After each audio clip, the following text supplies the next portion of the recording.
Hi friends, అప్పి పెళ్ళి సుబ్బు సావుకు వచ్చిందంటారు కదా.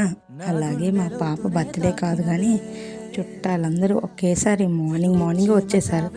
So అప్పటికప్పుడు వాళ్ళకి టిఫిన్ చేయాలి కదా. మనకి తెలిసిన ఒకే ఒక రెసిపీ ఉప్మానే. చాలా ఈజీ అండ్ టేస్టీగా చేసేద్దామా, రండి. So welcome to Anu foods. నేను మీ అనుష.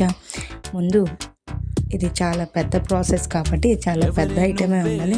నేను బిర్యానీ తప్పేలా తీసుకున్నాను. సో దానిలో కొంచెం ఆయిల్ వేసుకొని కొంచెం శనగపప్పు, మినపప్పు, ఆవాలు, జీడిపప్పు వేసుకొని కొంచెం దోరగా వేగనివ్వాలి. సో అలా వేగుతున్నప్పుడు కొంచెం కరివేపాకుని అందులో వేసుకోవాలి. అంతేకాకుండా వెల్లుల్లిపాయలు ఉంటాయి కదా, వెల్లుల్లిపాయని కచ్చపిచ్చగా దంచి అందులో వేసుకోవాలి. అంతేకాకుండా పచ్చిమిరపకాయలు కూడా అందులో వేసుకొని బాగా కలుపుకోవాలి. సో మా వాళ్ళకి కొంచెం కారం ఎక్కువ కాబట్టి నేను ఎక్కువగా వేసుకున్నాను, మీరు కొంచెం తగ్గించి వేసుకుని తర్వాత ఆనియన్స్ని, టమోటాస్ని చిన్న చిన్న ముక్కలుగా కట్ చేసి అందులో వేసుకోవాలి. బాగా కలుపుకున్న తర్వాత కొంచెం సాల్ట్, కొంచెం పసుపు వేసుకొని బాగా కలుపుకొని మూత పెట్టేసుకోవాలి.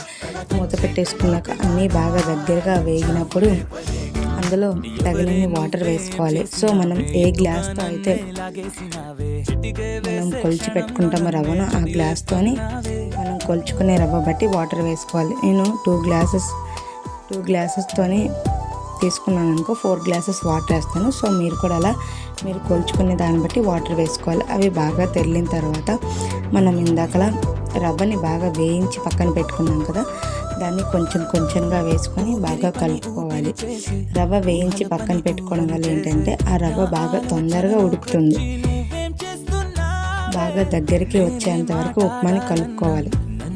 సో ఇక దగ్గరికి వచ్చి మన ఎంతో టేస్టీ అయిన ఉప్మా రెడీ అయిపోయింది కదా. రెడీ అయిన ఉప్మా మీద కొంచెం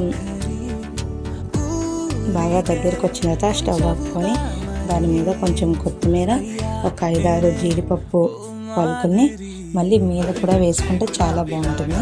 సో ఎంతో టేస్టీ అయిన ఉప్మా రెడీ. సో నచ్చితే మీరు కూడా ట్రై చేయండి. Thank you for watching. ఇలాంటి ఇంట్రెస్టింగ్ వీడియోస్ కోసం మా ఛానల్ ఎప్పుడు సబ్స్క్రైబ్ చేస్తూ ఉండండి. Bye bye.